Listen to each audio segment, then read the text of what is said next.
Assalamualaikum warahmatullahi wabarakatuh. Innal hamdalillah nahmaduhu wa nasta'inuhu wa nastaghfiruh wa na'udzu billahi min shururi anfusina wa min sayyiati a'malina. Man yahdihillahu fala mudilla lahu wa man yudlil fala hadiyalah. Asyhadu an la ilaha illallah wahdahu la syarikalah wa asyhadu anna Muhammadan 'abduhu wa rasuluhu amma ba'du. Fa inna khairal kalami kalamullah wa khairal huda huda Muhammadin sallallahu alaihi wasallam. Syarrul umuri muhdatsatuha wa kullu muhdatsatin bid'ah wa kullu bid'atin dhalalah wa kullu dhalalatin finnar. Alhamdulillah. Kita bersyukur pada Allah Subhanahu wa taala yang mengumpulkan kita dalam majlis ilmu. Majlis yang terbaik yang kita cuba untuk mendapatkan keredaan Allah Subhanahu wa taala. Majlis yang akan memberikan kita jalan yang terbaik untuk bertemu dengan Allah. Petunjuk yang terbaik seperti Al-Quran dan As-Sunnah yang tidak ada jalan lain lagi yang seharusnya kita ikuti. Maka Alhamdulillah pada hari ini kita akan meneruskan pelajaran kita yang berkaitan dengan kitab Syarah Kitab Al-Jami' yang dikarangkan oleh Imam Ibn Hajar Al-Asqalani dan disyarahkan oleh Abdullah Ibn Abdul Rahman Al-Bassam.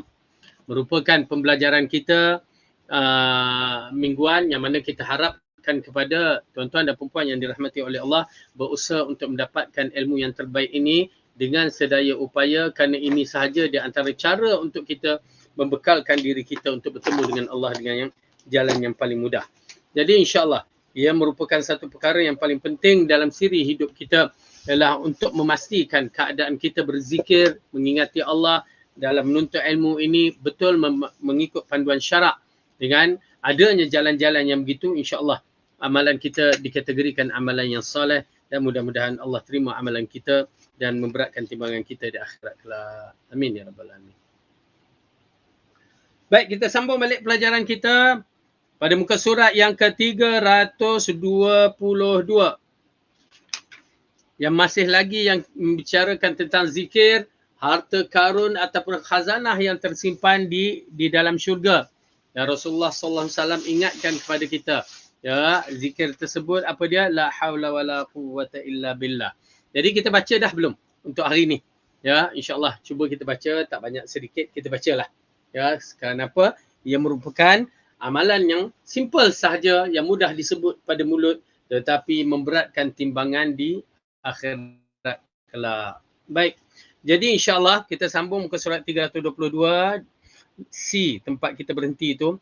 La ilaha illallah merupakan kalimah teragung sekaligus kunci pembuka dan pintu bagi orang-orang yang ingin memeluk Islam. Kalimah la ilaha illallah adalah kalimah yang disebutkan sebagai tahlilat, tahlil, ya, tuhallil la ilaha illallah, tetapi mestilah di bawah panduan syarak. Jadi tahlil atau kalimah la ilaha illallah ini merupakan kalimah teragung sekaligus kunci pembuka pada pintu masuk bagi orang yang ingin memeluk Islam. Kalimah ini adalah halaman depan, alamat sekaligus madunya Islam, kemanisan Islam, kalimah yang tiada meniadakan segala bentuk penyembahan kepada Allah makhluk dan menetapkan hanya kepada Allah semata-mata sehingga tiada sembahan yang benar selain daripada Allah. Ya, di dalam kalimah itu mengandungan isbat dan nafi. Ya, ataupun nafi dan isbat. Apabila kita sebut la ilah, ya, tidak ada Tuhan, yakni kita nafi semua Tuhan tidak ada. Lepas tu kita isbatkan illa, melainkan Allah. Jadi itu yang disebutkan dalam bab ini nafi dan isbat. Menafikan adanya Tuhan selain daripada Allah, yakni bahawa kita menafikan Tuhan-Tuhan yang orang anggap sebagai Tuhan yang tidak layak langsung memiliki sifat Tuhan, kemudian kita mengisbatkan siapa yang layak, yakni Allah Subhanahu wa taala, Tuhan yang maha agung, yang mempunyai sifat yang maha tinggi dan maha bersih daripada sifat-sifat yang lemah.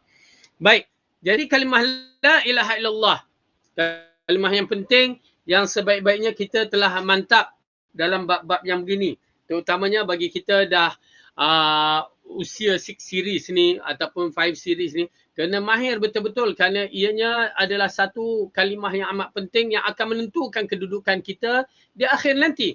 Yang mana Rasulullah SAW mengatakan, man kana akhiru kalamihi la ilaha illallah dakhalal jannah.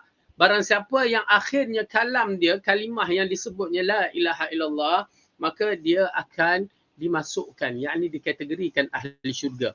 Tuan-tuan dan puan, kalimah ini agak sukar untuk disebutkan ya pada hari-hari kematian. Walaupun pada hari ini kita banyak menyebut, dia tidak boleh mampu kita menyebutnya pada hari kematian, melainkan amalan-amalan kita bersamaan dengan apa yang kalimah la ilaha illallah maksudkan.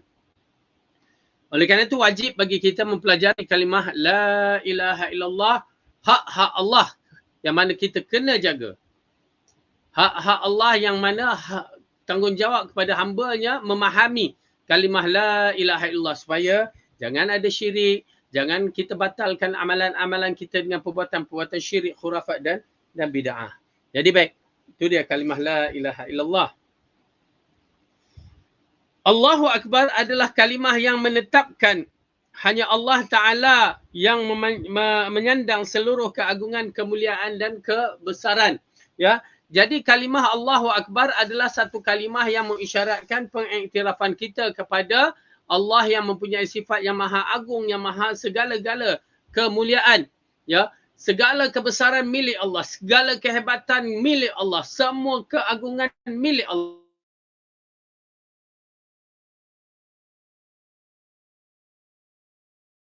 Allah Maha Besar, dan sifat zat yang Maha Besar ini yang menduduki di atas arasy Ar-Rahman yang Maha Agung dan Maha Mulia. Baik, kemudian keenam, sabda Nabi, tidak masalah dan mana-mana yang engkau hendak mulakan. Okey, kalimah yang kita bacakan ni yang berkaitan ialah subhanallah walhamdulillah wala ilaha illallah wallahu akbar, yang mana empat kalimah itu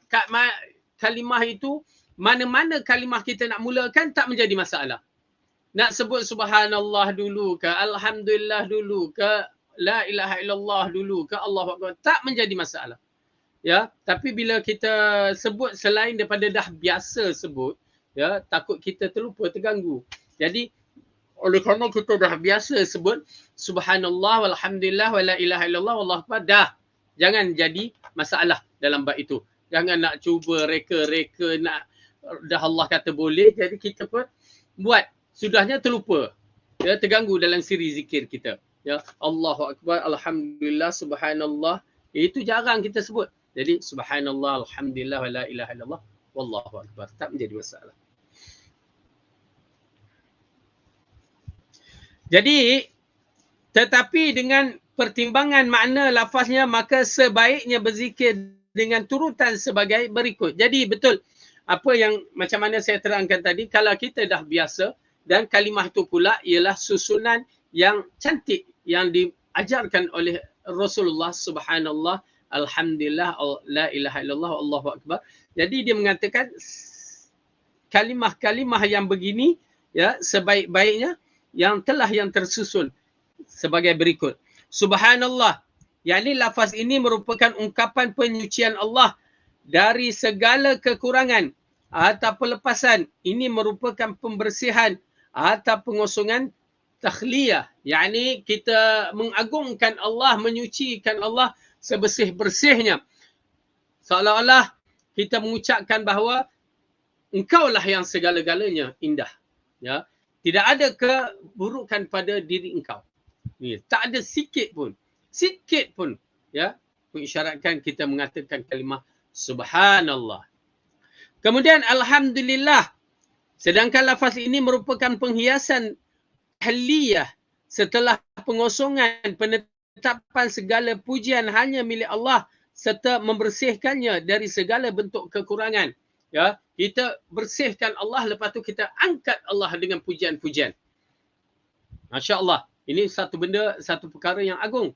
Ya, kita mengangkat Allah Subhanahu Wa Taala setelah kita mengatakan tidak ada yang layak sifat yang sempurna melainkan milik Allah, dan kita memujikan Allah dengan seagung-agungnya. Ya. Yang ketiga, la ilaha illallah. Lafaz ini meniadakan seluruh sekutu baginya dalam segala pujian Allah miliki. Ya. La ilaha illallah mengifratkan Allah, mengesakan Allah pada pujian, mengesakan Allah pada sembahan, mengesakan Allah daripada sifat-sifat yang jauh daripada kerosakan. Jadi kita mengesakan Allah mempunyai sifat-sifat, mempunyai zat, segala-galanya hanya Allah Subhanahu Wa Taala. Ya, yang terbaik milik Allah. Ini di antara kalimah la ilaha illallah, mengifratkan, mengesakan kepada Allah Subhanahu Wa Taala. Allahu Akbar, setelah diyakin Allah suci dari segala tercela. Penetapan semua pujian hanya pantas untuknya.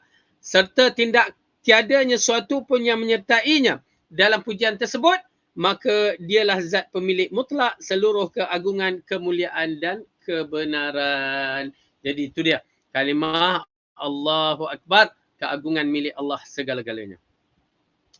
Ketujuh, sabda Nabi, la hawla wa la quwwata illa billah.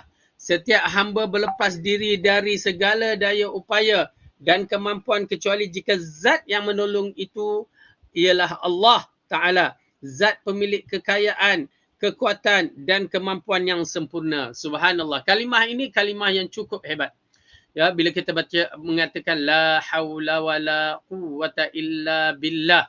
Ya, tidak ada satu pun kekuatan ya, yang mampu untuk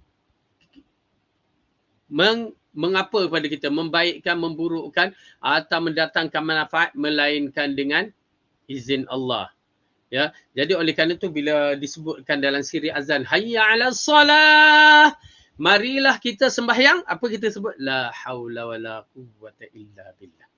Jangan kita kata aku punya tenaga aku boleh buat. Tak, tanpa izin Allah. Tiba-tiba pop collapse. Gagah-gagah tiba-tiba collapse. Yang kita tengok dalam satu siri YouTube yang orang heboh sebar-sebarkan. Ya, bila sebut COVID, mana COVID? Mana COVID? Dia tunjuk dengan silat dia lah. Nak berlawan kononnya. Dengan COVID tu bersilat ke apa? Ya, akhirnya bila dia kena, terduduk di atas katil, tak boleh nak bergerak, ya, baru dia tahu. Ya, itu baru makhluk Allah. Jangan sombong. Walaupun kita tahu bahawa benda tu kadang-kadang kita tak setuju, tetapi berhati-hati dengan statement kita. Jangan sombong. Ya, tetapi benda tu satu persoalan-persoalan yang ghaib, yang hanya Allah yang mengetahui dan hakikat yang sebenar, dan kita melalui research yang ada, maka kalau ada, terimalah. Tapi janganlah sombong begitu sekali. Ya, bila kita sombong, ingat Namrus yang begitu hebat kerajaannya hanya kalah dengan seekor nyamuk, ataupun Fir'aun yang begitu tinggi darajatnya, kekuatan dan kehebatannya di dunia, mati di dalam lautan sahaja. Simple je. Ya, oleh kerana itu kita jangan banyak mengatakan di sikit-sikit aku. Ya, aku boleh buat. Ya, aku boleh. Sudahnya bila Allah uji, langsung tak boleh. Ya, nak ke tandas pun tak boleh sendiri. Ya, sampai kita mati, semua urusan tubuh badan kita orang yang uruskan. Na'udzubillah min zalik. Baik.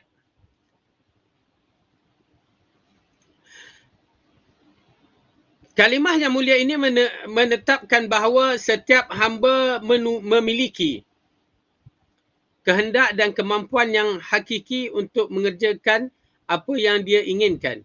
Ya, namun kehendak dan keinginan tidak lepas dari kehendak dan keinginan Allah. Jadi kita kena faham bahawa orang kata apa? Kita merancang, ya, Allah yang menentukan. Kita berbuat, Allah yang menetapkan. Okey ke tidak ke, hanya Allah yang mengetahui. Oleh kerana itu, hakikat kebenaran suatu usaha itu adalah milik Allah. Dan kalau kita berharap kepada Allah, Allah tak akan sia-siakan. Ya, tuan-tuan dan perempuan, bila kita berharap kepada Allah, Allah tak akan sia-siakan. Kita berusahalah sedaya upaya. Kita tak akan mampu untuk menyampaikan apa yang kita hajat kadang-kadang. Ya, di sana Allah lah yang membukakan segala-galanya, seperti mana yang kita lakukan dalam siri istikharah. Kenapa kita lakukan istikharah? Istikharah adalah satu perkara yang amat penting untuk kita bermunajat ataupun kita berbincang dengan Allah Subhanahu Wa Taala. Yakni musyawarah. Kita berbincang, kita serahkan kepada Allah. Kita plan, kita punya perancangan dan segala urusan serah kepada Allah. InsyaAllah, Allah tidak akan sia-siakan kita.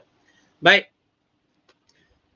Kerana Allah Ta'ala menuntut kepada setiap hambanya agar mengerjakan amal soleh dan hamba pun menginginkan hal yang sama.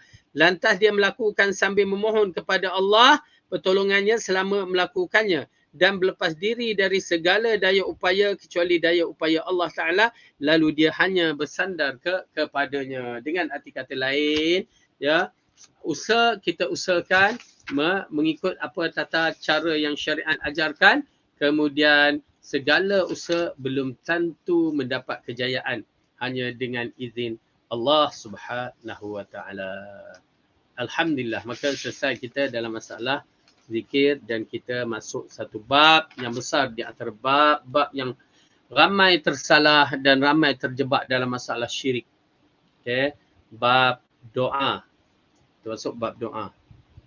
Muka surat 3225.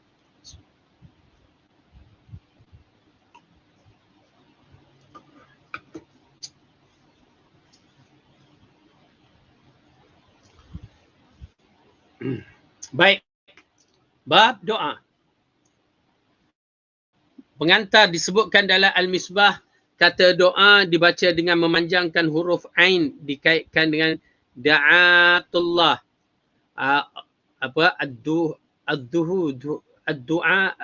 Ad-duhu. Bahasa Melayu, bila Arab ditukar kepada Melayu, susah nak sebut. Ya.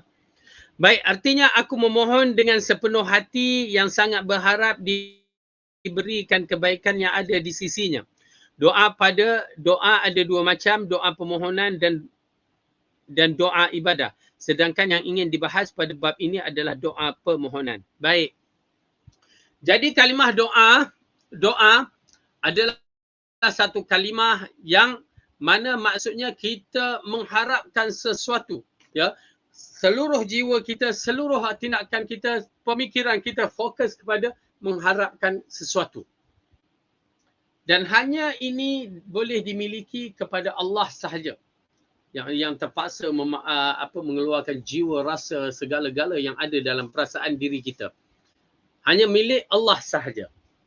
Kerana apa? Ini berbentuk dalam siri bab doa ini, ya, maksud kita doa ni kita memohon, ya. Doa ni permohonan. Macam mana waktu kita memohon sesuatu? Ya, kita mohon kerja dengan cara kita berpakai, cara persiapan kita, cara kita berbicara, dia ambil kira, ya, cara bagi pendapat dia ambil kira. Permohonan itu, ya, diterima atau tidak hanya Allah yang mengetahui. Begitu juga waktu kita memohon, ya, apa-apa juga melalui borang-borang yang disediakan hendaklah dikomplitkan, penuhkan sifat-sifat yang dikehendaki, barulah permohonan itu diambil kira. Ini pergi doa buat permohonan lepas masa, lepas tu marahkan, tak terima. Lepas tu isi borang ada yang tertinggal, ada yang tak lengkap, kita gaduh permohonan kita, kerja kita tak terima. Itu salah kita, ya. Allah dah terangkan cara dia, cara berdoa yang terbaik, seharusnya kita gunalah cara yang terbaik. Ya. Oleh kerana itu doa adalah permohonan. Kalau ikutkan dalam istilah ni adalah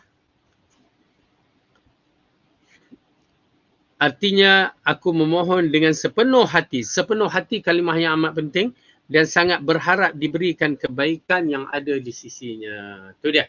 Ya. Jadi kita dah faham arti doa. Itu pasal kalau kita memohon sesuatu hanya boleh diminta kepada orang ataupun sesuatu yang hidup.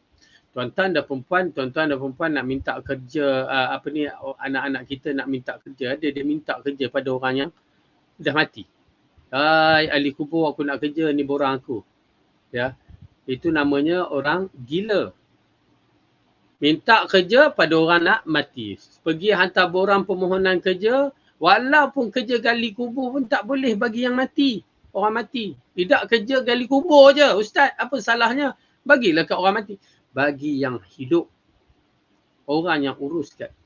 Begitu juga dalam siri doa-doa kita ni, yang mana doa hanya milik yang hidup. Yakni Allah yang milik maha sempurna. Ada pula masyarakat kita pergi ke kubur Habib Noh di Singapura, pergi ke kubur Keramat Tok Bidan, pergi ke kubur ni, kubur tu, lalu berdoa. Meminta syafaat. Melalui ahli kubur, kawan tu dah mati, tak boleh nak terima apa-apa. Ya, tak boleh. Kalau ada satu dalil yang membenarkan boleh, kita ikut. Masalahnya tidak ada satu dalil pun. Ya, tak boleh, tak boleh. Maka itu mengisyaratkan berdoa kepada yang mati tidak boleh. Maka hukumnya syirik. Ya, syirik. Bila kita mohon pekerjaan kali kubur pada ahli kubur pun tak boleh diterima. Tapi tidaklah syirik dalam bab itu, tapi tak terima. Tapi menunjukkan kita tu gila. Pergi mohon pekerjaan, walaupun kerja gali kubur, pergi ke kubur. Tak terima. Ini kan pula meminta sesuatu yang lebih hebat, syurga atau pengampunan dosa kepada orang yang telah mati. Ya, lagi gila. Ya. Tapi kita sebut gila kan orang marah. Ya, jadi tak berakal. Pengen sikit. Tapi gila lah tu. Okay. Baik, jadi di sini kita mulakan. Ibn Qayyim berkata dalam kitab Al-Jawabul Kafi, doa merupakan sebab terkuat tertolaknya suatu dibencikan dan diperolehinya suatu yang diinginkan. Doa itu musuhnya musibah. Doa yang menolak musibah mengobati dan mencegah kemunculannya, melenyapkan atau meringannya jika telah terlanjur terjadi. Tidak salah jika dikatakan doa merupakan senjata kaum mukmin. Ya. Doa silahul mukmin. Itu bukan hadis, itu kata-kata ulama. Ya, dalam bab ini, ia merupakan satu perkara yang amat penting kerana apa? Kerana doa terkuat, tertolak, ya, tujuannya ialah kita meminta tolak bala dan memberikan manfaat kepada kita. Itu tujuan doa. Dan kenapa kita berdoa? Nak masuk syurga, untuk manfaatkan kita. Kenapa kita berdoa? Nak elakkan dari neraka. Ya, itu manfaatnya. Itu dia, tujuan dia. Ada doa saja-saja doa. Macam mana doa saja-saja? Dia tak, kalau bukan bentuk permintaan, dia bukan doa. Ya, kita duk cerita apa itu bukan doa. Ya. Doa ialah kita minta sesuatu. Baik. Jika antara doa dan hadirnya hati seorang telah berkumpul dengan kebulatan tekad untuk meraihkan sesuatu yang didambakan, waktu yang mustajab, khusyuk dan berendah diri di hadapan Allah, menghadap kiblat, mengangkat kedua tangan, memulai dengan memuji Allah, kemudian berselawat ke atas Rasulnya, dibuka dengan taubat dan istighfar, menyebut permintaan dengan permohonan yang bersungguh-sungguh seperti permohonan orang-orang yang sangat memerlukan pada situasi genting. Okey, ini di antara yang disebutkan jenis doa ini, yang mana dia mengajarkan kita beberapa sifat-sifat doa. Nanti insya-Allah kita akan teruskan beberapa cara berdoa tu. Yang mana untuk memustajabkan siri berdoa tu. Jadi untuk memustajabkan dia bagilah beberapa kerat. Kenapa? Memang ada hadis yang mana mengisyaratkan kepada kita doa pun ada adabnya. Bukan pergi berdoa, ya Allah, terus-terus, ya Allah bagilah aku begini, ya Allah tolonglah. Ya bukan. Beradab dengan cara berdoa. Bagaimana cara berdoa, itu yang disebutkan dalam bab ini ya. Di antaranya, apa dia? Ambil tahu apa yang nak didoakan. Waktu yang mustajab. Tapi waktu tak mustajab pun boleh berdoa. Kita tak tahu Allah mustajab ataupun tidak. Tetapi waktu mustajab itu dah ada confirmationnya bahawa Allah akan mengambil doa tersebut dan menjawabkan doa tersebut dengan berbagai-bagai cara yang dikehendakinya. Okay. Kemudian didahulukan apa dia? Dengan memuji Allah. Itu dinamakan dalam siri berdoa bertahmid. Ya, oleh kerana itu tahmid dituntut, ya, nanti kita akan lihat. Kenapa? Bila kita bertahmid tu alhamdulillah, itu maksudnya tahmid. Kita berdoa alhamdulillahirabbil alamin wassalatu wassalam ala rasulil amin misalan. Ya, kita berdoa. Kita memuji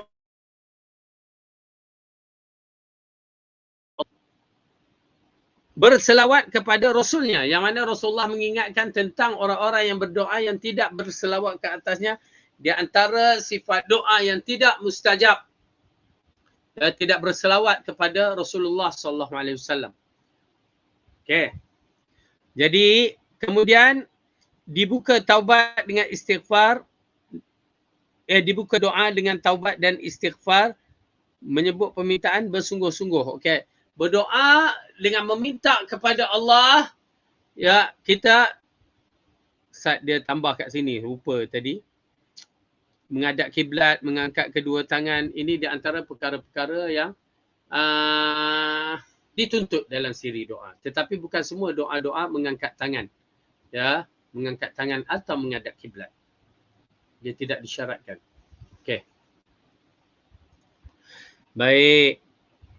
Lepas tu kita bertaubat dan beristighfar, kerana bila bertaubat dan beristighfar kita cuba membersihkan diri kita dari segala kesilapan yang mana kita lakukan. Kerana tu kita mohon Allah ampunkan dosa kita. Banyak sangat dosa-dosa inilah yang menghalang doa mustajab. Ya. Mana Rasulullah sebutkan seorang lelaki yang rambutnya berselera, yang pakaiannya tidak teratur, lalu meminta berdoa tapi dia makan benda yang haram, pakaian dia haram, anna yustajabulah. Macam mana nak diterima doa-doa tersebut? Bertawassul dengan nama-nama sifat-sifatnya, yang ini bertawassul dengan nama-nama Allah dan sifat-sifat Allah, yang mana kita dah tahu bahawa syarat-syarat nak bertawassul kena ada 3 syarat. Ya, syarat bertawassul. Tawassul ni kita ambil suatu pertengahan untuk kita jadikan sebagai hujah kita. Macam kita sekarang bertawassul, seorang tu nak dapat kerja, dia cari orang yang boleh direkommendationkan untuk dia. Orang yang boleh diberikan kepercayaan, orang yang rapat dengan orang atasan, maka itu dia tawassul nama dia. Ya, tawassul dalam bab berdoa ini ada 3. Ya, yang pertama tawassul ke atas nama-nama Allah dan juga sifat-sifat yang maha agung. Walillahi asmaul husna. Okey. Maka pada Allah ada nama-nama yang sempurna, yang terbaik, yang disebutkan asmaul husna. Fad'uhu biha, maka berdoalah dengannya. Jadi itu kita bertawassul dengan sifat-sifat Allah. Dan misalnya ya Ghaffar, ya Qahar, antal Ghaffaru Qahar, faghfirli, maka ampunkanlah dosa-dosaku. Ya, macam itu.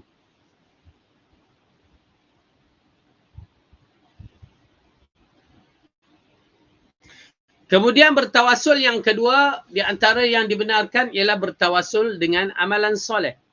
Ya, amalan soleh yang diceritakan kepada kita oleh Rasulullah SAW, 3 lelaki yang asalnya dia duduk dalam gua, yang guanya tertutup oleh batu. Ya, yang dia duduk dalam gua yang tertutup batunya.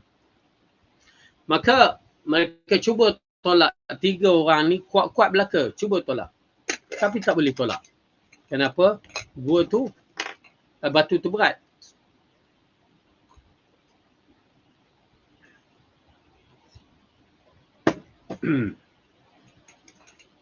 Tuan-tuan bayangkan, 3 anak muda ni, yang kuat-kuat, tiba-tiba nak menolak batu yang tertutup gua tu, tak boleh tolak. Lalu dikatakan, salah seorang mengatakan, kita tidak akan dapat lepas daripada gua ini, ataupun kita akan mati di sini. Ya.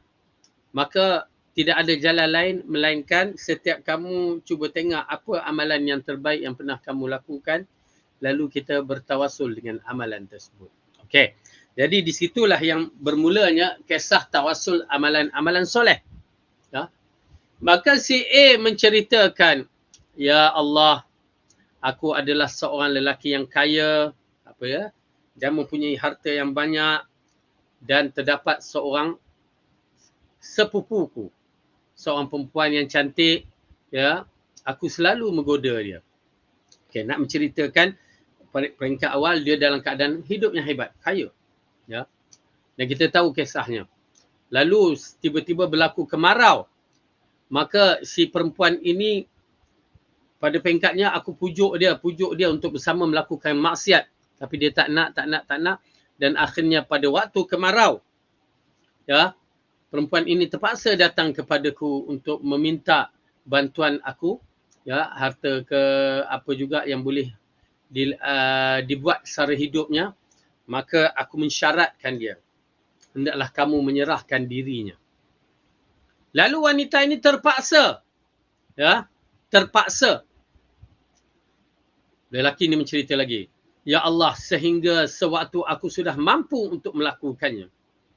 Lalu wanita ini mengatakan, wahai lelaki, takutlah kepada Allah dan jangan kamu ambil yang bukan milikmu. Ya. Bila aku mendengar kalimah itu, aku rasa takut. Ya, seriau bulu rumah. Orang kata apa meriap bulu rumah apa? Ya, tertegak bulu rumah, takut sehingga aku tinggalkan dia dan aku tinggal harta itu kerana takut kepadamu. Ya Allah, jika amalan itu engkau terima sebagai amalan soleh, maka bukakanlah gua ini. Tuan-tuan dan perempuan, 3 orang yang gagah tadi tolak, tak boleh. Tiba-tiba hanya dengan satu kalimah doa sahaja, melalui tawasul amalan yang soleh, betul-betul soleh, ya, maka tiba-tiba pintu gua pun terbuka. Kata. Ya, batu tu terbuka sedikit. Hanya mampu untuk keluar tangan je, belum badan lagi. Tangan boleh dah. Maka seorang lagi bangun dan berdoa. Ya Allah, ya Tuhanku, sesungguhnya aku adalah pengembala kambing yang mempunyai mak dan ayah bir kepada walidain, mak dan ayah yang tua. Dan setiap hari bila aku selesai sahaja petang-petang aku balik, maka aku akan memerah susu. Dan orang yang pertama sekali aku bagi ialah ibu dan ayahku. Dah habis mak ayah minum makan, ya, susu tu, barulah aku serahkan susu tu pada anak-anak aku yang menunggu nak minum susu juga. Ya, kenapa tuan-tuan dan puan, ni di antara minuman yang sihat satu pada zaman tu. Dia mana ada air sirap ke kopi ke, ya, yang boleh nak hidang. Kalau kita hidang mak kopi lah, ya, zaman sekarang. Ikut suka dia. Kopi mak janda ke, kopi kapal perang ke, apa tu. Tak menjadi masalah. Tapi begitu. Zaman dahulu susu adalah minuman istimewa. Balik-balik ke rumah, aku dapati, aku pada satu hari aku terlewat. Ya, terlewat mungkin jauh mengembala kambing itu. Maka terlewat.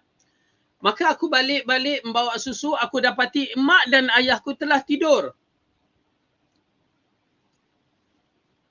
Dan aku tidak mahu mengejutnya. Kerana kadang-kadang bila kejut seorang tu tengah tidur, dia terjaga, tak boleh tidur pula lepas tu. Kesian. Apatah lagi dia adalah orang tua.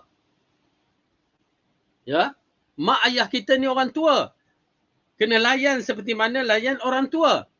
Ingat ya, ibu, tuan-tuan dan perempuan kita ni yang belajar agama kena faham elok-elok. Melayan mak dan ayah adalah satu kewajipan bagi terutamanya anak lelaki. Anak perempuan yang tak kahwin, itu lain cerita. Ya, yang dah kahwin, dia dengan suami. Itu dah lain cerita. Tapi terbalik, anak lelaki kebanyakan tak mahu melayan mak dia. Duk sibuk dengan bini dia. Salah. Saya terus terang katakan salah. Jadikan kita sebagai isteri yang solehah dalam bab ini. Bagi semangat kepada suami, terus abang, ya, teruskan kerja amal soleh ini. Tuan-tuan dan perempuan, ingat ya. Ingat baik-baik. Kalau hari ini sebelum kita mati, mak ayah ada, kita tak bagi layanan istimewa, ya, kita merungut, kita buat muka masam kita depan mak ayah, kita akan tengok anak-anak kita buat depan kita sebelum kita mati. Ini kaedah yang biasa berlaku pada orang yang melakukan perkara yang tak baik kepada mak dan ayah. Ini dinamakan birru walidain. Ya, kenapa birru walidain ini yang disebutkan di antara pintu syurga. Yang 8. Dan seorang anak lelaki, ya, kena faham elok-elok bahawa kita adalah orang yang Allah pertanggungjawabkan selagi ada mak ayah kita belum mati, selagi itulah tanggungjawabnya. Jangan kita gadaikan prinsip yang sebenar ini disebabkan kita ada isteri dan anak-anak. Ini kisah dia. Ya. Di antara kisah-kisahnya. Yang mana anak-anak dan isteri, ikatan kita dengan isteri kita ada had dia. Kalau kita lafaz talak, habis hubungan dia. Ini seolah-olah isteri kita macam mak kita yang boleh menjaminkan syurga. Ya, dengan khidmat kepada sudahnya isteri kita pula jadi queen control. Tak boleh. Oleh kerana tu bila kita dalam bab ini, kita kena mempunyai kuasa veto, kuasa ketetapan. Dan para isteri jadilah isteri solehah yang membantu. Berat tanggungjawab seorang lelaki yang mempunyai mak dan ayah masih hidup. Bukan itu saja, anak lelaki yang mempunyai mak masih hidup ataupun ayah masih hidup, ya, atau dah mati dua-dua tu, adik-beradik yang masih hidup yang mana mereka tidak boleh melakukan kerja, adik yang kecil ataupun adik yang besar cacat, dia bertanggungjawab. Anak lelaki, saya ulangkan. Jangan sangka harta kita ni, oh harta aku, mak ayah tak boleh sentuh. Jangan sebut. Rasulullah kata, laka wa maluka li abika. Harta kamu dan apa yang kamu milik, kamu tu milik kamu dan harta kamu adalah milik mak bapak kamu. Itu pasal kalau mak bapak minta, yang mana kita nampak boleh bagi, bagi. Jangan berkira. Maksudnya berpatutan. Bila mak dalam keadaan terdesak, bagi. Tuan-tuan dan perempuan, bila sampai tahap mak kita, ayah kita dah nyanyuk, lagi teruk. Kalau sampai dah kencing mengata, muka kita tu main peranan. Kalau muka kita tu berkerut macam marah, berdosa kita dengan mak ayah kita. Ini saya cakap terus terang, ya. Tak berlapik, maaf. Kerana saya melihat suasana, ya, orang yang mengatakan birru walidain, ya, dia tak terjun, dia tak tahu. Tapi sekarang Allah uji saya, mak saya nyanyuk. Maka saya cuba praktikalkan apa yang saya faham.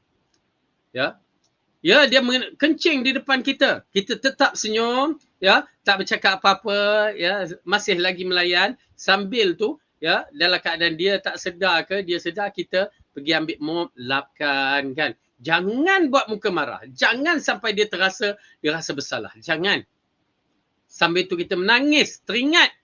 Teringat apa? Waktu kita baby dulu, mak kita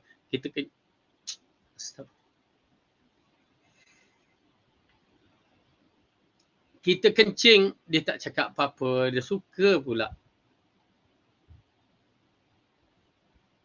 Bahkan dia pakaikan kita pampers, kalau tak pakai pampers, tengah malam pun dia sanggup. La ilaha.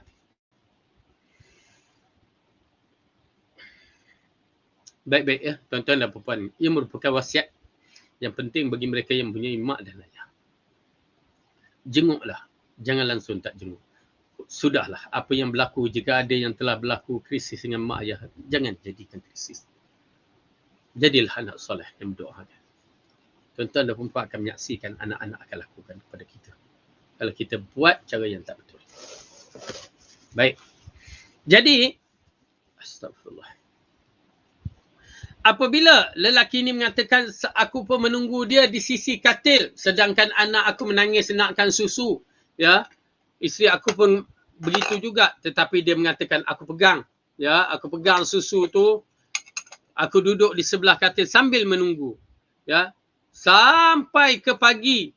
Dan bila pagi dia bangun dan aku serahkan susu, dia minum. Ya Allah, jika itulah amalan soleh yang aku lakukan kerana-Mu, Engkau terima, maka bukalah pintu gua tu. Pum, terbuka. Nampak tak tuan-tuan dan perempuan, menunjukkan amalan itu adalah amalan soleh. Dan kita mengatakan, para isteri, jadilah isteri yang solehah. Anak-anak, jadilah anak yang soleh. Bagi semangat kepada suami yang terpaksa memikul berat tanggungjawab. Dia terpaksa membahagikan dua kasih sayang. Asalnya kasih sayang pada ibu terpaksa bagi kepada isteri. Dan seorang ibu mampu membahagikan perempuan lain untuk bersama kita. Ya, subhanallah. Itu pasal bab faraid, kenapa lelaki dibagikan lebih. Itulah pasalnya. Kita bab faraid kemain, kita mesti buat ikut faraid, ya, Islam. Sebab apa? Kita dapat lebih. Kita enjoy. Gunanya lebih tu, duk pulun kita seorang saja. Salah tu. Allah bagikan kita lebih harta faraid, kematian mak ataupun kematian ayah, adalah untuk kegunaan dia menjaga orang yang tinggal tu. Kalau tinggal mak, maka dia jaga mak dia tu. Kalau tinggal ayah, maka jaga ayah tu. Kalau tinggal adik-beradik, jaga adik-beradik tu sampai dia kahwin bagi kaum lelaki, perempuan. Lepas tu dia kena tengok sampai kalau orang tu kadang-kadang menjanda ke apa ke, maka dia kena bantu. Adik-adik lelaki juga pun begitu, dia tengok mana sampai tahap dia boleh berdikari, maka dibantu. Ya. Itu pasal kadang-kadang kita mengatakan kaum lelaki nampak aja dapat 2 nisbah 1 dengan perempuan. Asalnya ya setengah belum tentu lagi. Ya, setengah. 1/2 tu semua digunakan untuk keluarga. Setengah aja dia dapat pun belum tentu lagi. Kerana itulah anak yang bertanggungjawab, keluarga yang bertanggungjawab. Tapi kalau jenis yang ambil terus untuk diri dia, tak usah cakap lah. Ya, senang cerita dia orang yang tak bertanggungjawab. Baik. Yang ketiga, lelaki yang ketiga. Yang ni dah terbuka sikit gua, Allah tersekat lagi sikit. Tersekat lagi. Tak boleh nak buka lagi. Maka dia pun berdoa. Mereka berdoa. Yang ketiga. Yang ni memang dahsyat. Ya, saya katakan di antara orang yang dahsyat. Apa dia? Apabila aku adalah orang yang memiliki perniagaan. Dia memiliki perniagaan. Kemudian, apa yang dia buat? Yang mana salah seorang pekerja dia waktu hari nak bagi gaji tu, ya, pekerjanya tinggalkan dan tak balik-balik. Jadi gaji tu orang yang amanah, ini jenis amanah memang tak dapat dah zaman sekarang. Ya. Kita pasal apa? Okey, ni gaji. Lah, pergi mana pula dia? Tak apalah, pakai dululah. Kita pakai dulu. Dia tak simpan dah. Ya, pakai dulu sampai berjaya ataupun bankrupt. Kalau bankrupt habis dah lah tu. Kalau maintain aja, maka kalau orang tu datang, bagilah duit lain, kan? Ini dalam kisah ni, orang itu pun pergi keluar meninggalkan kerja dia, lalu aku pun menyimpankan gaji dia ni. Ya, menyimpan gaji dia. Tiba-tiba satu hari aku nak memulakan perniagaan lain, maka aku pun dengan duit itu aku membeli kambing. Bermula. Dengan gaji yang ditinggal tu diguna. Dia pasal apa? Dia dah separatekan, dia serak, memang dia kata ini untuk orang tu. Tapi pada hari yang lain pula, dia nak mula bisnes, dia ambil duit orang tu, dia laburkan. Ya. Maksudnya dia laburkan. Tuan-tuan dan perempuan, pelaburan dia menjadi. Daripada 2 ekor kambing naik sampai beratus-ratus, memenuhi lembah. Apa dia memenuhi lembah? Berarti banyak sangat-sangat nilainya, ribu kalau memenuhi lembah. Kemudian dia meniaga bela pula lembu, memenuhi lembah. Bela unta, memenuhi lembah. Berarti berapa tahun tu? Ya, mungkin dalam 10 tahun ataupun lebih. Ya, kalau macam baru ni saya nak beli kambing, ya, kita nak beli 15 ekor. Tiba-tiba dikatakan 8 ekornya mengandung. 8 ekor sekali mengandung. Mak tuan. Ya. Pom keluar. Itu baru sekali. 8 ekor kali 8, campur 8, dah 16 ekor. Tahun depan pula, ya, 16 ekor tu mengandung. Dah. Jadi merebak. Meluas. Sehingga memenuhi, memenuhi lembah. Ya, lembah ni di antara bukit dengan bukit dikatakan lembah. Ya, waktu luas. Ya, banyak. Tiba-tiba pekerja ini datang. Aku ingat. Dia tak tahu. Maksudnya aku ingat duit siapa. Yang pekerja ni tak tahu. Dia tahu duit dia je. Kalau bagi berapa dinar tu, okey. Dah selesai dah. Tetapi lelaki ni amanah. Memang amanah sangat-sangat. Lalu dia mengatakan, gaji kamu itulah di lembah tu. Dengan beribu-ribu ekor kambing, beribu-ribu ekor lembu, beribu-ribu ekor unta. Tu gaji aku. Lalu dia mengatakan, jangan main-main. Saya nak gaji saya. Lalu tuannya kata, ya itulah gaji awak. Sebenarnya duit kamu dahulu aku telah gunakan untuk menternak binatang ini. Lalu dia mengambilnya. Semua tak tinggal seekor. Paling kurang bagilah kat bos yang telah bela ya. Ya. Bos pula tak kata, kamu bagilah aku seekor kambing nak buat barbecue. Beribu aku buat uruskan. Tiba-tiba kamu nak ambil semua, tinggallah seekor kala saya lah kan. Tapi tak, lelaki ni tidak. Dia tidak merungut, tidak apa, maka diserahkan semuanya itu. Subhanallah, tuan-tuan dan perempuan, saya nampak lelaki ni memang hebat. Ya. Lalu, jika amalan aku ini engkau terima ya Allah, maka bukalah pintu gua. Terbuka. Bila terbuka boleh keluar, alhamdulillah. Selamat kehidupan mereka. Jadi ini di antara tawasul yang dibenarkan dalam syarak. Okey, tadi kita dah bicara tawasul, apa dia, nama-nama sifat-sifat Tuhan yang Maha Agung. Yang kedua, bertawasul dengan amalan soleh. Kok-koklah kita ada amalan-amalan soleh. Apa amalan soleh aku ya? Aku pernah buat cekodok, aku sedekahkan anak-anak yatim ya, dalam keadaan aku tak larat tapi aku buat. Mungkin juga kan cekodok ya. Ya, wallahu alam. Apa jugalah, tengoklah amalan-amalan soleh kita apa yang ada. Dengan syarat amalan yang paling kualiti. Jangan aku pernah bersedekah nasi tak habis jual. Nasi dah tak habis jual baru sedekah, tak jadi. Nilaian tu tidak berkualiti. Ya. Aku pernah buat kerja begini tapi terpaksa.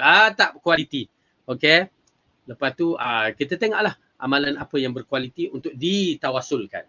Okey. Ketiga, tawasul yang dibenarkan adalah tawasul meminta doa daripada orang-orang yang soleh. Ya.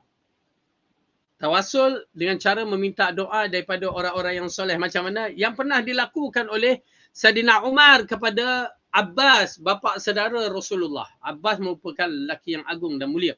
Ya, yang mana Umar mengatakan pada hari kemarau berlaku, yakni Rasulullah dah wafat. Nampak tak tuan-tuan dan perempuan kena perincikan perkara ni. Saidina Umar hidup di Madinah. Berlaku kemarau pada zaman dia. Bila berlaku kemarau zaman dia, kita tengok ya. Dia pergi berjumpa dengan Abbas yang masih hidup ketika itu. Lalu dia mengatakan, wahai Abbas, sesungguhnya engkau ammu Rasulullah, pak saudara Rasulullah yang disayangi, apa semua disebutkan. Ya. Maka sesungguhnya sewaktu Rasulullah hidup, kami meminta Rasulullah berdoa untuk kami. Ya, untuk kami. Yang tawasul dengan Rasulullah waktu hidup. Tetapi sekarang Rasulullah telah wafat. Dan kamu adalah orang yang paling rapat dengan Rasulullah. Dan kami memohon kepada kamu, tolong doakan untuk kami agar diturun. Ya, minta Allah turunkan hujan. Nampak? Tu tawasul orang yang hidup. Ya. Kubur Rasulullah depan je. Kubur Rasulullah depan Saidina Umar. Tapi dia tak pergi berdoa, ya Rasulullah, ya Rasulullah. Tak ada. Dia pergi kepada Abbas yang masih hidup, pak saudara Rasulullah. Masyarakat kita datang pula sekarang ni, pergi ke kubur Rasulullah, ya Rasulullah, ya Rasulullah, ya Habiballah. La haula wala quwata illa billah. Tak dapat pergi kubur Rasulullah, pergi ke kubur tok-tok nujum, tok-tok apa lagi yang mati tu, ya. Pergi berdoa, ya ahli kubur, ya ahli kubur. Entah-entah kawan tu dalam keadaan kena seksa di dalam kubur. Kita pun tak tahu. Kita aja yang sangka wali Allah lah apa semua tu. Ya, na'udzubillah. Kalau begitu tuan-tuan dan perempuan, kalau Saidina Umar yang sendiri hidup pada zaman yang mana Rasulullah dah wafat, dia pun berdoa, bertawasul kepada Abbas, minta Abbas yang mendoakan. Ya, ini kan pula kita yang mana kita tidak boleh berdoa kepada orang yang dah mati. Minta orang yang dah mati. Tak boleh. Syirik sangat-sangat. Jadi oleh kerana itu berhati-hati. Ya. Saya katakan tuan-tuan berdoa sendiri-sendiri. Minta tu lebih afdal. Lebih berjuta-juta kali afdal berbandingkan seorang tu pergi ke kubur. Ya, dia pakai serban. Masya Allah. Ya, lepas tu minta kepada, ya Abdul Qadir Jailani, tolonglah aku. Ampunkanlah aku. Mintalah pada Allah. Tak payah. Kalau boleh ketuk kepala dia ketuk. Oi, bengap. Kenapa buat macam tu? Tak tahukah Allah tu memperkenankan doa kamu? Ud'uni astajib lakum. Doa kepadaku, aku akan kabulkan. Sayang. Kita ni tak faham. Okey. Jadi itu dia. Jadi itu di antara tawasul yang dibenarkan. 3 je. Dengan nama-nama Allah dan sifat-sifatnya. kemudian diiringi dengan sedekah, maka doa orang ini besar kemungkinan untuk tidak ditolak. Ya, besar kemungkinan akan dimustajabkan maksudnya. Jadi kita berusaha dalam bab-bab ini mencari kafiat-kafiat cara-cara doa mustajab. Namun ada hal yang penting untuk diperhatikan, kadang-kadang terkabulnya doa dihalangi oleh beberapa perkara, di antaranya memohon sesuatu yang tidak disukai Allah. Misalnya memutuskan hubungan silaturahim persaudaraan. Okey. Kita kena faham kadang-kadang ada doa-doa yang malaikat yang memakbul mendoakan. Mendoakan. Seperti kita doakan sahabat-sahabat kita, orang-orang muslim kita yang lain tu dengan doa-doa yang baik, maka malaikat kata kamu sepertinya. Seperti mana yang kamu berdoakan. Maksudnya kamu akan dapat seperti mana kamu. Kalau kita doa orang tu baik, kita akan dapat baik. Kalau kita doa orang tu sihat, kita akan dapat sihat. Begitu dia. Kalau kita pergi doa, duduk kepada majlis orang yang sakit, kita doakan untuk dia, 70,000 malaikat akan bersama kita mendoakannya. Jadi doa-doa macam ni amat penting. Ya, doa-doa mustajab. Dan doa akan terhalang di antaranya disebabkan kita minta doa putusnya silaturahim. Geramnya aku, ya Allah, dia ni putuskanlah silaturahim aku dengan dia. Hancurkan dia, matilah dia. Hanya berselisih, hanya pandangan cara masak kuih bangkit je. Dia masak kuih bangkit, aku masak kuih bangkit, tidur. Ya, mula kita nak berselisih. Tak boleh. Kemudian memutus hubungan persaudaraan, lemahnya keyakinan kita lemah keyakinan bahawa Allah Maha mustajab, Allah Maha memakbulkan doa. Ya, kita rasa macam was-was pula kita berdoa kepada Allah. Ya, okey. Ini penting kenapa dalam Al-Quran ada mengisyaratkan bagaimana Nabi Zakaria berdoa. Mari kita tengok nanti bagaimana Nabi Zakaria berdoa. Kemudian atau kerana adanya penghalang-penghalang lain, semisalnya makanan yang haram, noda hitam, yakni dosa-dosa yang lalu, bekas dosa di hati, dan didominasikan syahwat terhadap apa yang bersangkutan. Maka ini di antara perkara yang kita lihat bermasalah yang perlu dijauhkan. Jika dah sampai tahap dosa kita tak bertaubat, makan benda yang haram, ya, maka akhirnya apa yang kita minta dia tidak akan dimakbulkan. Baik, cuba tuan-tuan dan puan-puan ambil dalam kita ambil buka Al-Quran sedikit. Kita tengok di dalam surah Maryam.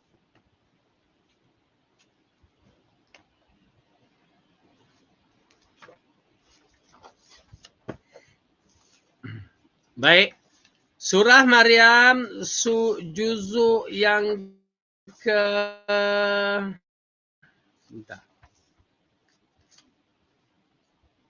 juzuk yang ke-16, surah yang ke-19. Muka surat 305.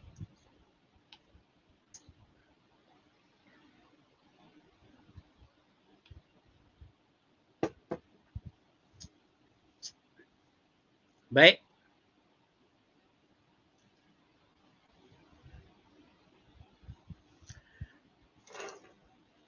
Okey, kita mulakan. A'udzu billahi minasy syaithanir rajim. Okey, ayat pertama ya. Bismillahirrahmanirrahim. Kaf ha ya ain sad. Okey. Itu semua 6 harakat. Mak wajib harfi musaqqal, ya.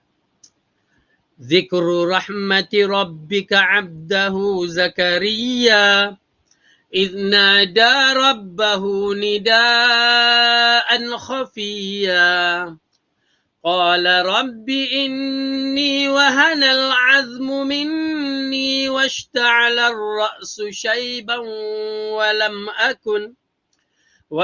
akun بدعائك رب شقيا وإني خفت الموالي من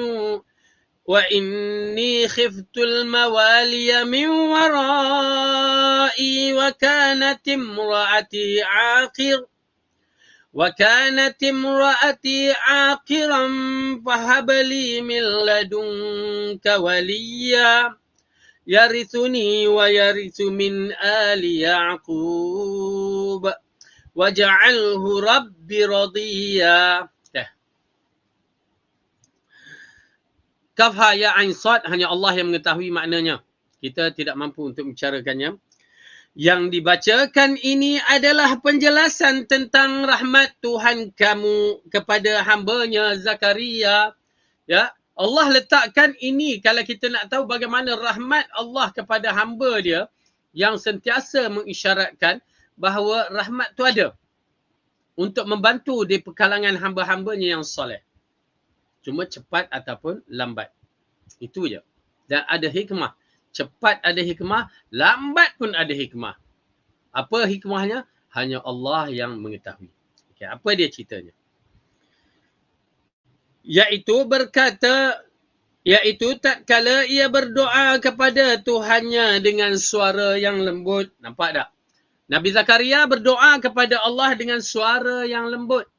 Bukan doa, ya Allah tolonglah aku, ya Allah, ya Allah, ya Allah. Tak, bukan macam itu. Dia rangkapkan macam kita memuji Allah, berselawat ke atas Nabi, beristighfar dosa-dosa kita, masuk minta. Dan minta tu penuh dengan mengadunkan kalimah-kalimah yang tersusun dengan memuji Allah dengan Asmaul Husna. Ya Allah, Antal Ghaffar, sebut nama-nama yang boleh disebut bersesuaian. Lepas tu letakkan diri kita, hamba-Mu yang berdosa ini, hamba yang lemah ini memohon kepadamu. Okey. Apa dia? Dia mohon. Nampak ya? Memohon dengan suara yang lembut. Bukan angkat suara setinggi-tinggi supaya orang dengar. Ya tak. Ataupun kita berdoa, masukkan dalam WhatsApp supaya orang boleh baca. Penipu belaka tu. Itu bukan cara doa yang betul. Ya, okey. Kemudian apa berlaku? Ia berkata, ya Tuhanku, sesungguhnya tulangku telah lemah dan kepalaku telah ditumbuhi uban. Dan aku belum pernah kecewa dalam berdoa kepada Engkau ya Tuhan. Nampak tak? Pertama, doa yang digunakan adalah dengan bahasa yang begitu lembut dan halus. Ya. Kemudian apabila kita melihat dia mengadukan dirinya, apa dia? Sesungguhnya aku ni dah tua. Dan tulangku dah mula sakit. Bila start tulang tu dah mula sakit? Tuan-tuan dan perempuan, kalau nak tahu bila penyakit tu keluar, hampir semua penyakit keluar pada usia 40 tahun hijrah. Umur 40 tahun hijrah, penyakit mula keluar. Pihak insurans tak nak ambil, terutamanya kaum perempuan ya. Kerana risiko terlalu besar kepada kaum perempuan bila melebihi umur 40 tahun. Itu mereka yang cakap sendiri. Ya, kerana perempuan banyak penyakit selepas tu. Laki banyak juga penyakit. Ya, kadang-kadang ada penyakit ngada-ngada dia tu. Okey. Okey. Kemudian tulang-tulang ni, terutamanya kaum perempuan, banyak dia kena pada lutut dia. Ya, Allahu'alam, hampir semua orang tua ataupun jemaah-jemaah yang saya mengajar, yang tua-tua, kebanyakannya pada lutut, pada pinggang. Tu kaum perempuan. Laki banyak sangatlah penyakitnya. Ya, tulang-tulang tu. Ya, nak berurut je kerjanya. Okey. Baik. Jadi dia tulang-tulang tu di cerita ni, sesungguhnya ya, tulangku telah lemah. Tulangku telah lemah. Lepas tu dikatakan bahawa rambutku ishta'ala. Ya, ishta'ala. Ishta'ala ni maksudnya menyala-nyala, putih melepak.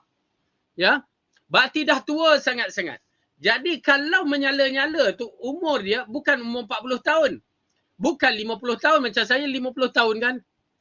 Oh, baru tahu hinai. Ya. Ini 60 tahun ke atas. Sama ada 60, 70, yang mana jenis menyala-nyala tu, nyala-nyala uban dia tu, nampak. Berarti 60, 70. Kekuatan dah kurang. Perempuan pula, ni ya. Subhanallah. Tuan-tuan dan puan, menarik sekali. Saya nak ajarkan beberapa perkara dalam bab ini. supaya kita tengok sebenarnya apa yang Allah ajar untuk bagi mereka yang tak ada anak atau bagaimana nak memiliki anak, yang mana susah untuk mendapat anak. Ya, ambil poin-poin ni. Ya, penting.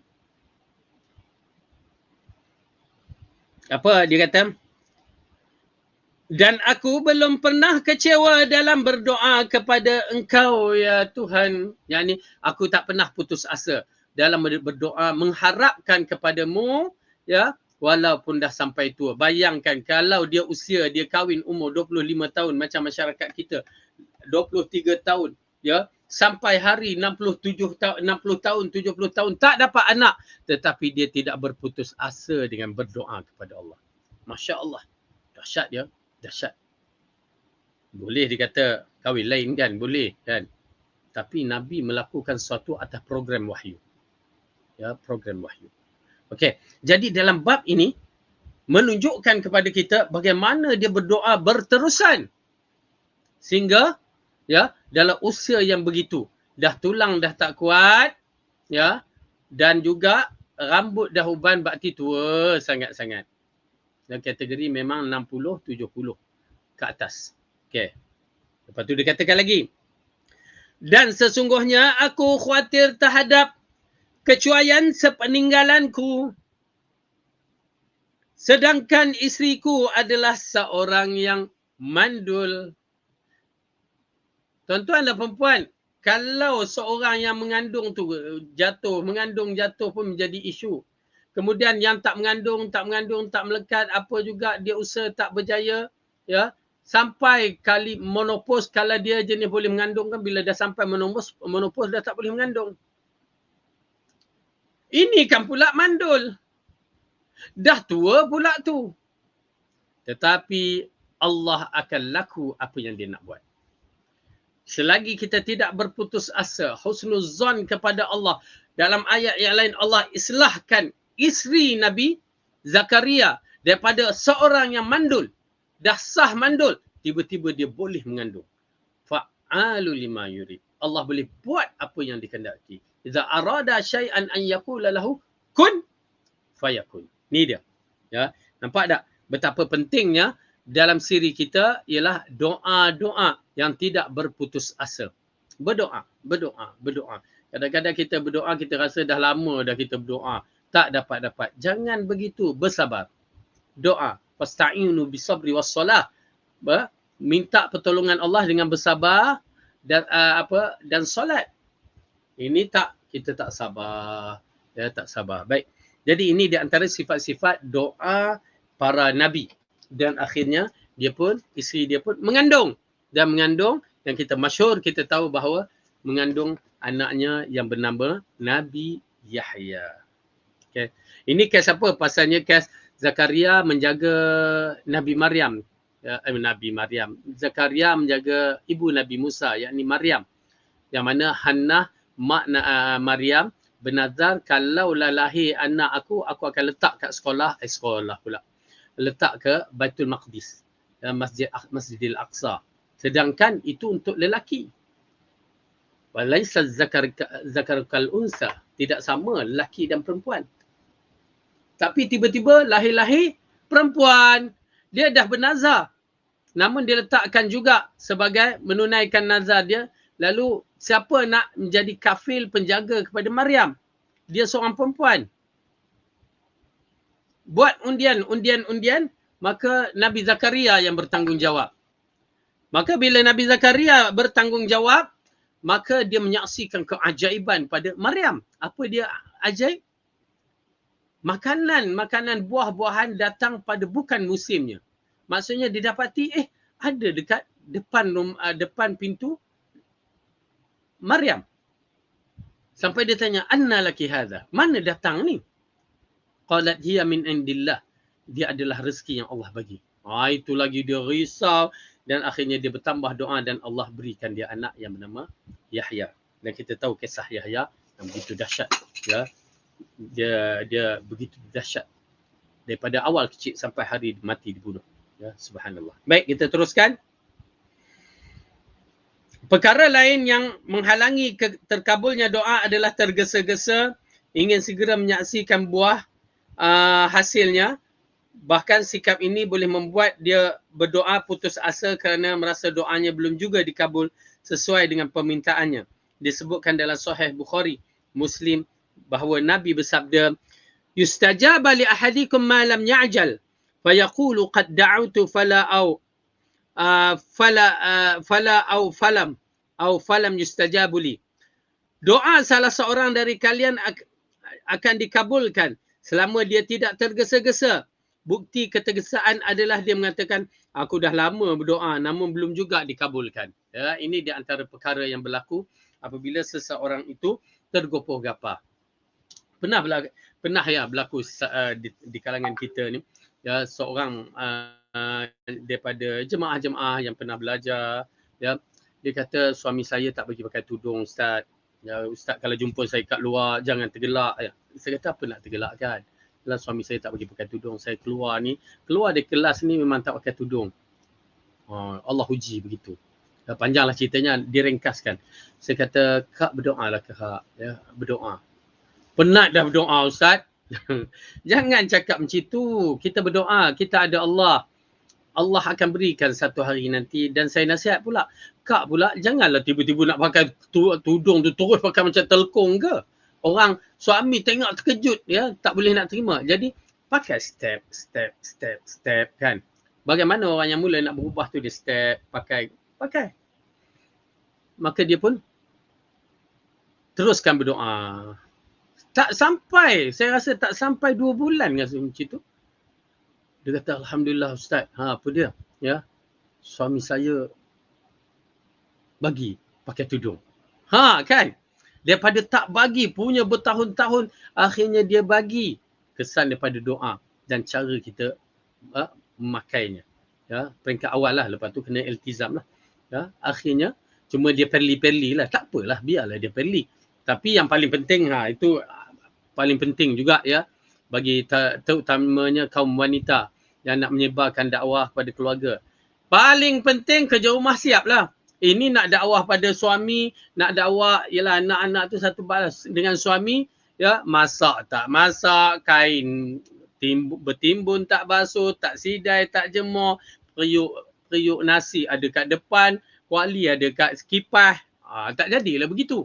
Ya, kita kena selesaikan kerja-kerja buat yang wajib bagi kita. Begitu juga sang suami nak berdakwah pada isteri dan anak-anaknya kena selesai.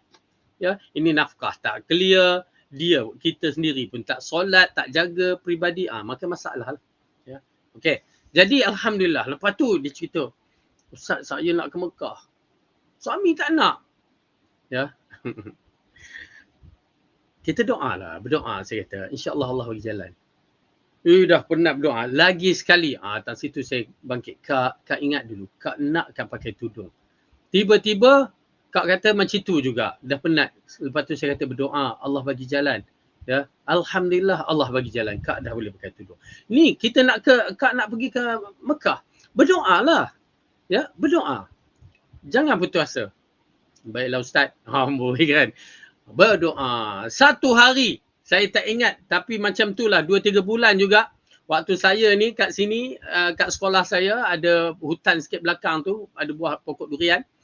Tiba-tiba dapat call. Ya, dapat call. Kata, Ustaz, apa dia? Alhamdulillah suami saya nak ke Mekah buat umrah. Kan. Agaknya dia terloncat-loncat. Saya pun kat situ terloncat-loncat. Pasal apa? Nyamuk. Ya, kawasan nyamuk. Ya, aduh, kata Alhamdulillah. Dengar? Rezeki Allah bagi. Tapi Ustaz, jangan kata tapi Allah dah bagikan apa yang kita minta, maka bersyukur pada Allah. Buat terus. Jadi dalam bab doa ni, ya, kita kena yakin. Ya, kena yakin kepada Allah 100%. Ya, bagi saya yakin 100%. Itu urusan Allah. Nak bagi ke tak bagi, saya yakin bahawa apa yang saya berdoa, benda yang baik, insya-Allah Allah akan kabulkan. Tak banyak, sedikit, tak sedikit, banyak, tak di dunia, di akhirat, sudah confirm dapat ganjaran pahala. Maka jangan kita berputus asa dalam siri, berdoa kepada Allah. Ingat tuan-tuan dan puan-puan, jangan berputus asa dan jangan bersangka buruk kepada Allah. Ya, Allah akan bagi apa yang bersesuaian dengan kita. Ada hikmah yang terkandung pada kejadian langit dan bumi dan kejadian apa yang berlaku terhadap diri kita. Baik. Kita mohon kepada Allah agar dia memperkenankan untuk mengabulkan doa kita dan memperbaiki amalan-amalan kita.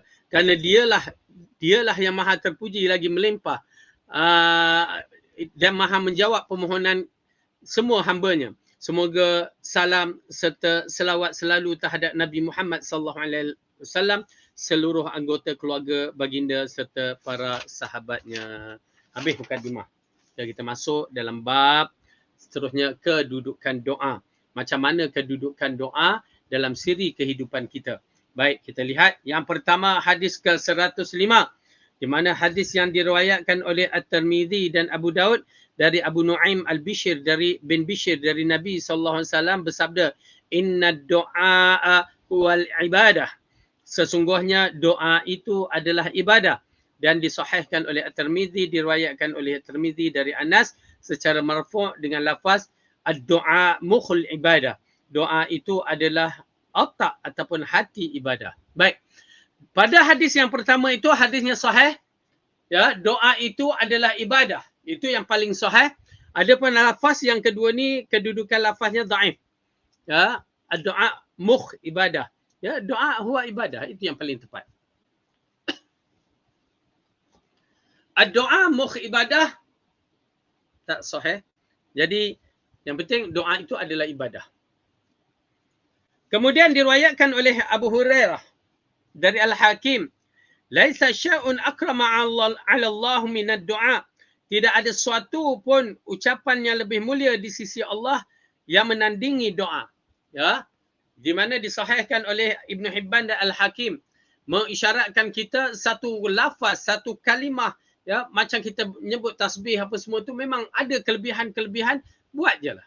Tetapi ini di antara kelebihan yang mengapakah yang disebutkan ini sebagai satu kemuliaan yang teramat sangat, ya, di sisi Allah itu seperti doa, kerana bila seseorang itu berdoa, dia telah memfokuskan doa dia kepada Tuhan yang maha kaya, yang maha berkuasa, yang mampu untuk memberikan segala-galanya kepada dia sebagai hamba yang lemah, dhaif dan mengetahui kekurangannya. Hanya Allah saja yang mampu memberinya.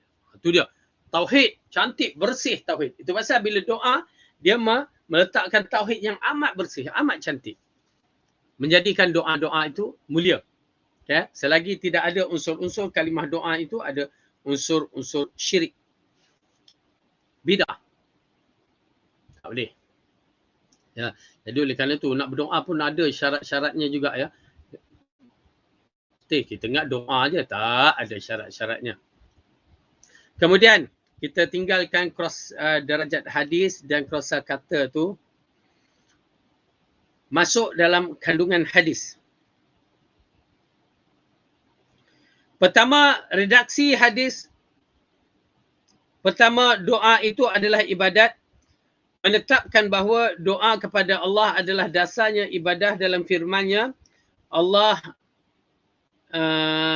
di mana Allah diibadati oleh sekalian makhluknya dengannya. Allah berfirman, "Wa ma khalaqtul jinna wal insan." Okay. "Wa ma khalaqtul jinna wal insan illa liya'budun." Tidak kami jadikan jin dan manusia itu melainkan liya'budun, untuk disembah, untuk diabdikan. Okey, wa ma khalaqtul jinna wal insana illa liya'budun. Okey. Baik. Jadi ayat ini mengisyaratkan jin dan manusia sahaja yang diarahkan untuk mengabdikan diri kepada Allah, dan para malaikat memang telah dijadikan, memang diprogramkan begitu. Tetapi jin dan manusia, dia program dia sama. Yakni dia boleh dia mampu untuk melakukan maksiat dan dia boleh melakukan amal yang soleh. Kenapa? Amal maksiat itu datang daripada akal fikiran dia untuk berbuat ke tidak, membuat pilihan. Tapi amal yang soleh itu menjadi kewajipan yang mesti ditunaikan.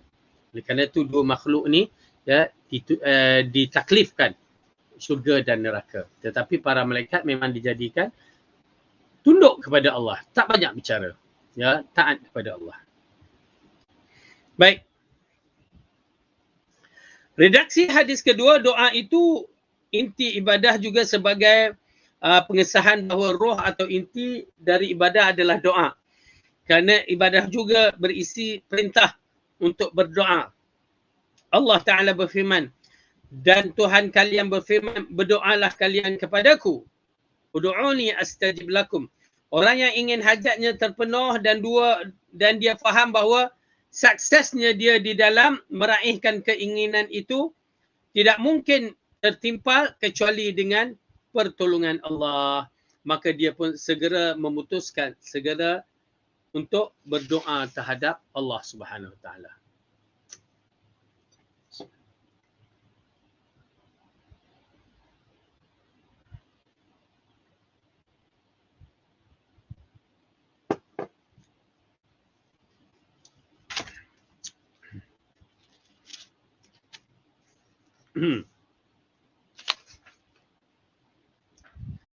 Jadi maka dia pun segera memutuskan segala bentuk ibadah yang ditujukan kepada selain Allah. Dia mengikhlaskan doa dan mempermintaan bahawa hanya kepada Allah. Yang ini dia cuba mengikhlaskan segala-galanya dalam siri doanya kepada Allah Subhanahu Wa Taala. Kedua, sabda Nabi, tidak ada satu pun ucapan yang lebih mulia di sisi Allah dibandingkan doa. Lumayan banyak nas yang bermakna dengan hadis ini. Di antaranya Allah berfirman, berdoalah kepadaku, nescaya aku akan mengabulkan kamu. Dan dalam surah yang lain, dan apabila hamba-hambaku bertanya kepadaku, wa idza sa'alaka ibadi anni fa inni qarib, tentang aku, maka jawablah bahawanya aku dekat. Ujibud da'watad da'i, aku akan mengabulkan permohonan orang yang berdoa apabila dia memohon kepadaku. Ujibud da'watad da'i idza da'an falyastajibu li wal yu'minu bi la'allahum yarshudun. Okey, baik, ini di antara doa-doa ayat-ayat Quran yang mengisyaratkan kepada kita bahawa doa itu amat penting dan menduduki kedudukan yang tinggi. Disebutkan dalam Sunan Abu Daud dan At-Tirmidzi dari Ibnu Majah yang mana innallaha ta'ala yastahi an yabsuta ilaihi 'abduhu yadayhi yas'aluhu bihima khairan fayarudduhuma khaibatain. Okey. Maksudnya, sesungguhnya Allah Ta'ala malu terhadap seorang hamba yang menadahkan kedua tangannya untuk memohon kebaikan, kemudian dia kembali dengan keadaan tangan yang kosong. Ya, itu dia. Nampak tak? Yang mana dalam hadis ini mengisyaratkan di antara sifat-sifat Allah, yang mana Allah ini sifatnya pemalu. Ya, pemalu yang bagaimana seseorang itu minta berdoa kepada Allah, mengangkat kedua tangan. Ini hadis menunjukkan di sebahagian, di setengah-setengah doa dibenarkan untuk mengangkat tangan. Ya, dibenarkan untuk mengangkat tangan. Ada doa-doa tidak perlu untuk mengangkat tangan. Ya, ini perlu kita fahamlah dalam siri berdoa. Doa mengangkat tangan ada, doa yang tak mengangkat tangan pun ada. Okey, baik. Sesungguhnya Allah Ta'ala malu terhadap seorang hamba yang menadahkan kedua tangannya untuk memohon kebaikan. Kemudian dia kembali dengan keadaan tangan yang kosong. Berarti dia berdoa tak dapat apa-apa. Adalah mustahil. Allah tak akan bagi dia. Dan itu sifat yang maha agung, sifat sempurna Allah. Allah dah cakap adalah mustahil bagi dia menolak. Doa-doa bagi orang yang beriman, menadah tangan, lepas tu tak dapat apa-apa.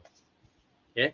Jadi kita lihat bagaimana Allah itu bersifat pemurahnya sangat-sangat.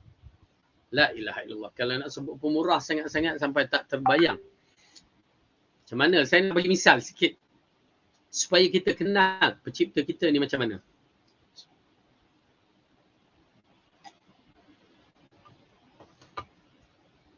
Tuan-tuan, seorang hamba Allah ni nampak kayu terhadang di tengah jalan. Diubah sikit je. Tak kira lah pelepah kurma ke, pelepah tamar, pelepah kelapa ke. Kayu agak terbesar sikit, batu terbesar sikit, kita ambil ubah je. Satu sekali. La ilaha illallah. Wahidul qahhar. Yarzuqu man yasha' bighairi hisab. Ya. Hanya sekali je lelaki itu buat, aku melihat dia bersenang lenang di dalam syurga. Subhanallah, tuan-tuan dan puan-puan. Nampak tak bagaimana kita berbicara tentang Allah Subhanahu Wa Taala yang sifatnya Maha Pemurah, sifatnya Maha Agung. Ya, kalau dia bagi memang dahsyat.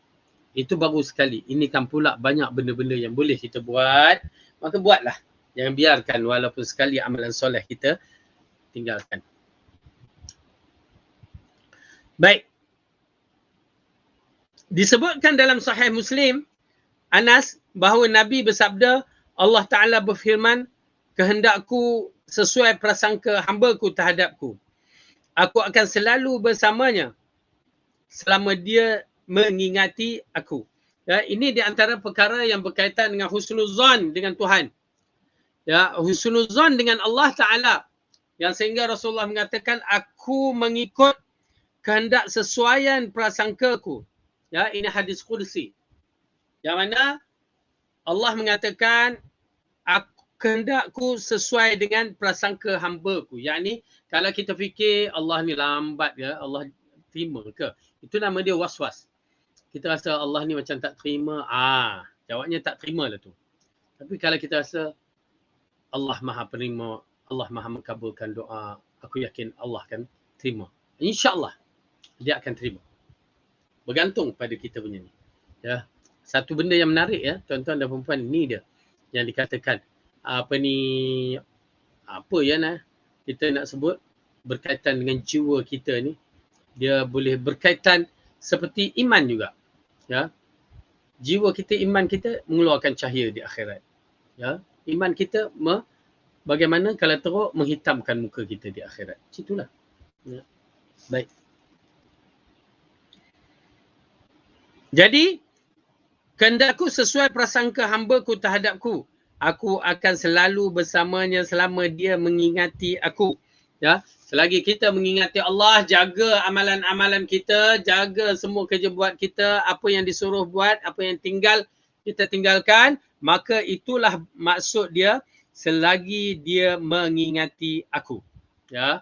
Ini lepas doa kita buat maksiat. Lepas tu kita gaduh kenapa Allah tak turunkan, tak berikan aku apa yang aku doa. Salah kita. Ya, na'udzubillah min dzalik. Ketiga, doa ada dua macam, iaitu doa ibadah dan doa permintaan. Dibahagikan doa kepada dua, doa ibadah dan doa permintaan. Di dalam Al-Quran terkandung kata doa bermakna pertama dan terkadang pula bermakna kedua. Yang ni dalam Al-Quran dua-duanya disebutkan. Doa pertama, doa bermakna permintaan. Yang kedua, doa bermakna arahan.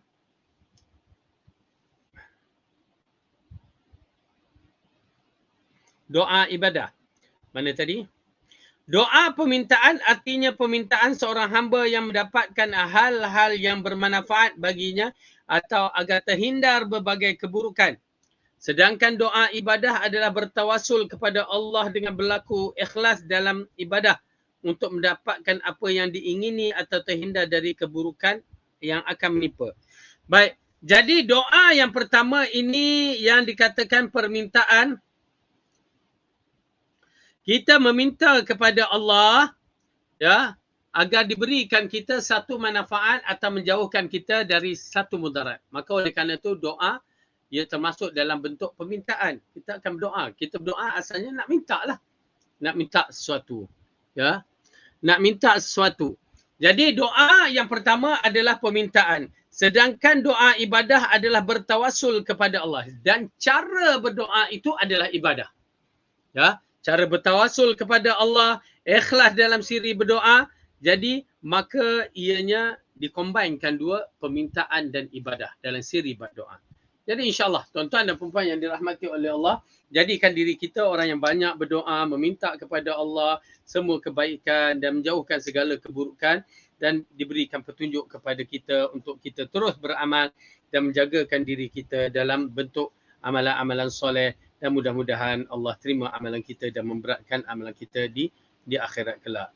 Jadi wallahu a'lam bisawab, yang baik itu datang daripada Allah, yang buruk itu dan lemah itu datang daripada saya sendiri. Aqulu qawli hadza wa astaghfirullahu li wa lakum. Doa itu ibadah. Apa maksudnya Ustaz? Sekarang macam-macam fashion doa untuk hari Isnin, Selasa dan macam. Doa itu ibadah ialah cara doa tu. Maksudnya kita berdoa, kita bertawasul. Dengar yang dikatakan, doa ibadah adalah sifat doa tu. Kita macam kita, ya Allah ya Tuhanku. Okey, cantik dah. Ya, itu termasuk dalam siri permintaan, cara minta yang betul. Asalnya doa permintaan kita minta, apa kita nak kita minta. Tetapi cara itu yang menjadikan doa itu ibadah. Apa dia? Ya Allah ya Tuhanku. Kan kita minta. Sebut dah cantik dah. Tapi datang seorang hamba Allah, ya malaikat, ataupun ya Syekh Fulan, tolonglah aku. Dia jadi syirik di situ. Jadi yang tu dimaksudkan doa itu adalah ibadah. Ada pun doa Isnin, Selasa, Rabu, Khamis, doalah ya. Tetapi jangan ditetapkan hari dan paksa orang nak ikut kita. Siapa nak doa hari Isnin macam tu, berdoalah. Siapa nak berdoa hari Selasa, berdoalah. Tetapi asalnya doa bukan Isnin, Selasa, Rabu, Khamis. Doa tu tiap-tiap hari. Buat doa pagi, doa petang, doa malam, doa tengah tidur. Kan? Macam tu. Kan? Tak menjadi masalah. Yang paling penting, doa bila kita nak sesuatu, berdoa. Tak kira hari apa jatuh, berdoa. Ya. Baik. Wallahu a'lam bissawab. Aqulu qawli hadza wa astaghfirullahu li wa lakum. Wassalamualaikum warahmatullahi wabarakatuh. Subhanakallahumma